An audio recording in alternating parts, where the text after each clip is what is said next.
Hi, this is Marnie from Whiz Media, and I'm here with a special guest today, Nabeel Alexander. Hi, everybody. And I'm going to ask him a few questions. He's a writer and he's working on his first book. Okay, so to start with, I want to ask you what gave you the idea to write a book? Well, I guess the main idea to write a book was I was looking around and I realized that, especially with like pretty hard time finding a job right now, if you have an interesting story, you can always make money writing, especially if you have an interesting story of your own. So decided that my own life was pretty interesting and, considering the success of memoirs like Running with Scissors and some other stuff, I thought I'd give it a shot. Okay. And how do you think your life is unusual, or what would people be interested in reading about, do you think? Well, there's a lot of, international aspects and I guess kind of like philosophical and personal issues that I feel are actually, unique and relevant to things today, especially with people traveling more and coming from more mixed families and stuff like that. I feel like my story will probably resonate now more with a lot of those people, and as well as being interesting and informative for people that aren't really aware of other cultures and things like that are living Okay. here in the States. Okay. And how did you decide to choose an editor for your book? Wow. As far as choosing an editor, I suppose the main important thing for me was having somebody that could actually kind of follow what I wanted to do and understand the magnitude of my project, and also somebody that I can trust because it is a memoir and there's a lot of personal details and whatnot. So, it gets a little bit racy here and there. So, obviously, I picked you. Just a little self promotion. Because we've known each other since college in 2003 when we graduated, or I guess a little before then even. So, Yeah. um, and I actually, I know how you work a little bit. I think you have a pretty good grasp of how I'm working on things. And um, I mean, when it comes down to it, pretty much all the things I said I was looking for in an editor, you have. I do trust you. I am able to kind of like put forward these really crazy ideas, which are, stories towards you, and you are not like freaking out and running away, which is what I was looking for. So steadfast, straightforward. Well, that's good. I'm glad you chose me. And this is my first book editing project, so I'll keep you all posted on how it goes too. And I was wondering, I'm interested in writing my memoir too. I've been working on some writing, and I think a lot of people want to know this. How do you stay motivated to write when you're working on something as big as a book? I think it's pretty difficult, but you know, I think if you're writing about something that you're really passionate about, the desire to write isn't there, but kind of trying to break it down into the smaller pieces that you need to actually write a book has been a bit of a challenge. I found that just starting some kind of consistent writing routine Mhm. helps a lot. I mean, it was days when I would, sit there. I mean, I started off writing just, I don't know, almost like maybe 100 pages, which most of which is not going to appear anywhere in the book, just because it's all going to be reworked and there's going to be more context added and stuff like that. But it was a good place to start, just writing out a lot of ideas, because I can always go back to this like kind of idea, um, my book idea sheets that I kind of did. I mean, 100 pages worth of material basically that Yeah. I kind of thought up. Um, and then beyond that, I also tend to at least have like maybe like a drink or something like that when I write, because it helps me kind of relax and deal with some of the more, um, I guess, visceral issues that pop up in the Okay. book and more emotional stuff that I've gone through in there. Because it's not always easy to write about everything. Really? Oh, that's true. So how is that dealing with certain things? Like, do you feel like you bring up a lot of painful memories, or do you feel like it's kind of cathartic when you're writing, or like a combination?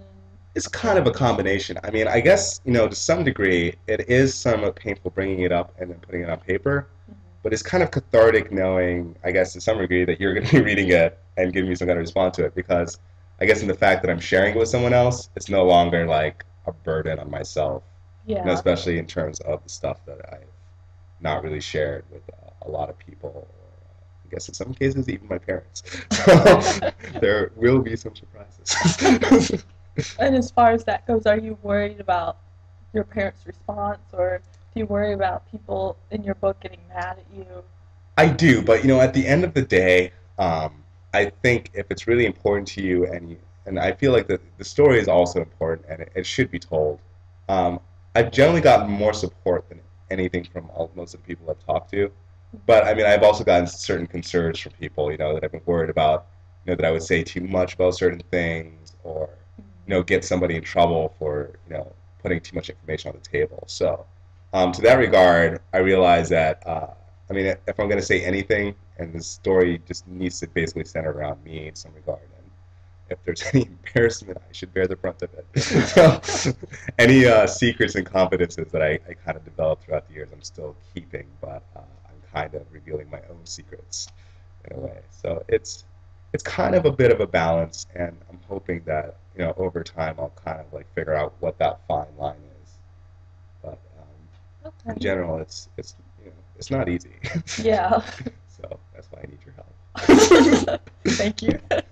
And do you have a time frame for the whole project, or do you feel like when you set out to write a book, you kind of organized the whole schedule, or like what did you have to do, or do you feel like you're just seeing how it goes and Well, I mean, initially I tried to kind of do a short story thing, and I was working with random stories. But then I realized that in terms of a memoir or something like that, it would be best to just kind of go with chronological order and just see what I could remember. And I mean, the biggest challenge for me has been trying to remember what happened and when it happened. okay. Almost just, and obviously there's a little bit of room to kind of fictionalize things and Yeah. move some things around, because even if I don't remember when they exactly happened, I do remember things that did happen. Yeah. So maybe if I can pin them down or something like that. So it's a task and a half. Okay. And how do you use technology? You mentioned that you've been interviewing people that you used to know, and your friends that help you remember stuff. And like, how do you get in touch with everyone? Well, I mean, it's kind of interesting because I'm actually kind of still kind of new to the entire Facebook thing, and a few other things like Skype and um, I guess Facebook has been kind of the biggest thing because most of the stories that I have trouble remembering are back from high school and things like that, and I had an opportunity to contact a lot of people first by Facebook and then actually ask them questions and try to get details from certain time periods. And I've met with a little bit of mixed success. Okay. In some cases, people remember things, and in other cases, they don't remember anything at all. It's kind of hit or miss. And I'm actually now still planning out a lot of trips to actually like physically interview people where possible. Okay. So, I mean, there's certain parts of the book where I, remember a good deal and I don't really need much help with. But and even those, I still want to talk to people though because I'd rather get it right than have someone, I guess, eventually down the line say this isn't how it happened and you kind of screwed up the details. Yeah. Not that they necessarily would know who they were in the book. Yeah, So you're changing names in the book.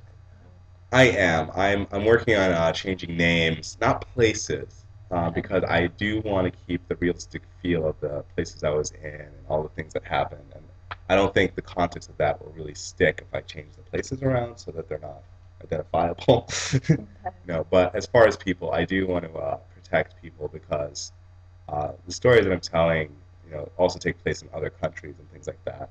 Yeah. And so I don't necessarily want to put anyone in a position where they get in trouble for even something they did a long time ago that they could get in trouble for in another country or put someone under the spotlight.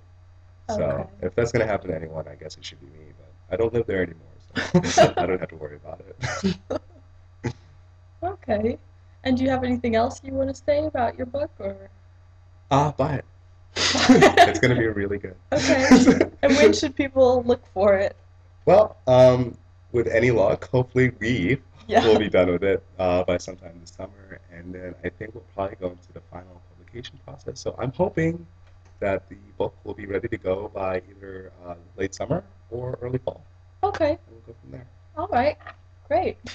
Well, this is Nabeel Alexander and Marnie Kunz from Whiz Media. Check me out on the web, and I'll keep you posted on how the project's going. Thanks, Nabeel. Thanks for having me.